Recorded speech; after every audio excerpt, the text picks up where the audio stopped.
നമസ്കാരം. മലയാളി വാർത്തയിലേക്ക് സ്വാഗതം. ഒരു മനുഷ്യന്റെ മാനസിക നില തെറ്റിക്കഴിഞ്ഞാൽ അവൻ എന്തൊക്കെ ചെയ്യും, എന്തൊക്കെ കാട്ടിക്കൂട്ടുമെന്ന് പറയാൻ കഴിയില്ല. ജീവിതം ഒരു പോയിന്റിൽ വെച്ച് അവസാനിപ്പിക്കാൻ പോലും അവൻ ചിന്തിക്കും. പലരും സാമ്പത്തികപരമായി നട്ടം തിരിയുമ്പോഴാണ് ആത്മഹത്യ ഒരു ചോയ്സായി അവർ സ്വീകരിക്കുന്നത്. ഒരു പ്രശ്നത്തിനും ആത്മഹത്യ ഒരു പരിഹാരമല്ല.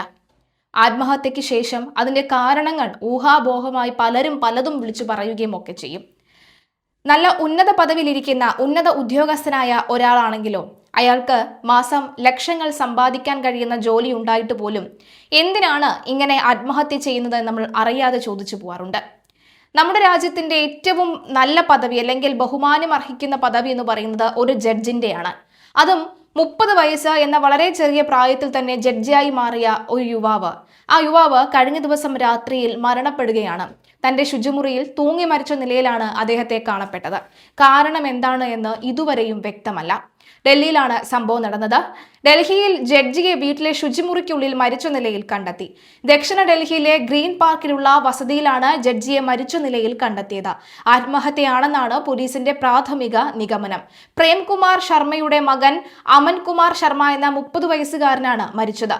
വടക്കുകിഴക്കൻ ഡൽഹിയിലെ ഈ കർക്കർഡൂമ കോടതിയിൽ district legal service authority DLSA സെക്രട്ടറിയായി സേവനമനുഷ്ഠിക്കുകയായിരുന്നു അദ്ദേഹം.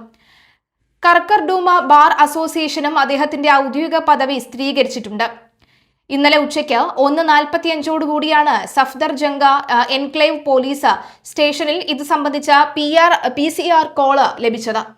അമൻ ശർമ്മയുടെ സഹോദരി ഭർത്താവും ഡിഫൻസ് കോളനി താമസക്കാരനുമായ ശിവമാണ് പോലീസിനെ വിവരം അറിയിച്ചത്. എന്റെ സഹോദരൻ വീട്ടിലെ ശുചിമുറിയിൽ ആത്മഹത്യ ചെയ്തു എന്നാണ് അദ്ദേഹം പോലീസിനോട് പറഞ്ഞത്. റിപ്പോർട്ടുകളാണ് ഇത്തരം കാര്യങ്ങൾ സൂചിപ്പിക്കുന്നത്. വിവരമറിഞ്ഞ ഉടൻ തന്നെ പോലീസ് സംഘം സ്ഥലത്തെത്തി ശർമ്മയെ ശുചിമുറിക്കുള്ളിൽ കണ്ടെത്തി. ഉടൻ തന്നെ ആശുപത്രിയിൽ എത്തിച്ചെങ്കിലും ഡോക്ടർമാർ മരണം സ്ഥിരീകരിക്കുകയായിരുന്നു. തൂങ്ങി മരണമാണ് സംഭവിച്ചതെന്നാണ് പ്രാഥമിക വിവരം. നിലവിൽ മരണത്തിൽ അസ്വാഭാവികത ഒന്നും തന്നെ കണ്ടെത്തിയിട്ടില്ലെന്നാണ് പറയുന്നത്. എല്ലാ വശങ്ങളും വിശദമായി പരിശോധിച്ചു വരികയാണെന്ന് പോലീസ് അറിയിച്ചു. മൃതദേഹം കസ്റ്റഡിയിലെടുത്ത് പോസ്റ്റ്മോർട്ടത്തിനായി അയച്ചു. സംഭവത്തിന്റെ കൃത്യമായ സാഹചര്യം വ്യക്തമാക്കുന്നതിനായി കുടുംബാംഗങ്ങളിൽ നിന്നും അടുത്ത സുഹൃത്തുക്കളിൽ നിന്നും ഉദ്യോഗസ്ഥർ വിവരങ്ങൾ ശേഖരിക്കുകയാണ്. 2021 June 19 Sharma Delhi judicial service ചേർന്നത്. 2018 പൂനെയിലെ ഈ സിംബയോസിസ് ലോ സ്കൂളിൽ നിന്നാണ് അദ്ദേഹം നിയമബിരുദം പൂർത്തിയാക്കിയത്.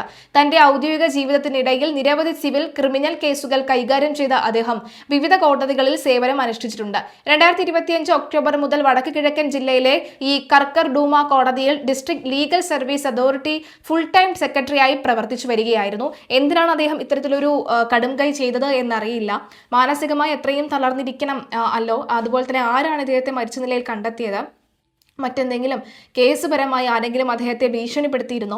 ഇല്ലെങ്കിൽ ഏതെങ്കിലും തരത്തിലുള്ള ട്രാപ്പുകളിൽ അദ്ദേഹം പെട്ടിരുന്നോ? ഇപ്പോൾ ജഡ്ജിയാണ് എന്നും പറഞ്ഞിട്ട് കാര്യമില്ല. ഇപ്പോൾ കേരളത്തിൽ പോലും ഒരു മുതിർന്ന മുൻ റിട്ടയർ ജഡ്ജിക്ക് പോലും ലക്ഷങ്ങളുടെ തട്ടിപ്പ് നടന്നിട്ടുണ്ട്. അങ്ങനെ അദ്ദേഹം അത് നേരിട്ടിട്ടുണ്ട്. അപ്പോൾ അങ്ങനെ എന്തെങ്കിലും ഒരു ട്രാപ്പിൽ അദ്ദേഹം പെട്ടുപോയോ എന്നടക്കമുള്ള ചോദ്യങ്ങളും ഉയരുകയാണ്. എന്തായാലും ഒരു ജഡ്ജിയുടെ മരണം ഡൽഹിയെ ഒന്നടങ്കം നടുക്കിയിരിക്കുകയാണ്. എന്താണ് സംഭവിച്ചതെന്ന് അറിയാതെ അദ്ദേഹം എന്തെങ്കിലും സൂയിസൈഡ് നോട്ട് അടക്കമുള്ളവ എഴുതി വെച്ചിട്ടുണ്ടോ? കാരണം ഒരു ജഡ്ജിക്ക് അറിയാമല്ലോ പിന്നീട് അദ്ദേഹം എന്തായിരിക്കും സംഭവിക്കുക, കേസ് എങ്ങനെയായിരിക്കും മുന്നോട്ട് പോവുക എന്നറിയാമല്ലോ. അപ്പോൾ അദ്ദേഹം എന്തെങ്കിലും തരത്തിലുള്ള നോട്ടോ സൂയിസൈഡ് നോട്ടോ അല്ലെങ്കിൽ മറ്റെന്തെങ്കിലും ഒരു അസ്വാഭാവികത അവിടെ കണ്ടിട്ടുണ്ടോ എന്നറിയില്ല. ആരാണിത് ആദ്യം കണ്ടതെന്നതിനെ കുറിച്ചുള്ള വിവരങ്ങളുണ്ട്. അവിവാഹിതനാണെന്നാണ് നിലവിൽ നമുക്ക് ലഭിക്കുന്ന വിവരം. കൂടുതൽ വിവരങ്ങൾ നമുക്ക് ലഭിക്കുന്നില്ല. ഏതായാലും ജഡ്ജിയുടെ മരണം ഡൽഹിയെ ഒന്നടങ്കം നടുക്കിയിരിക്കുകയാണ്.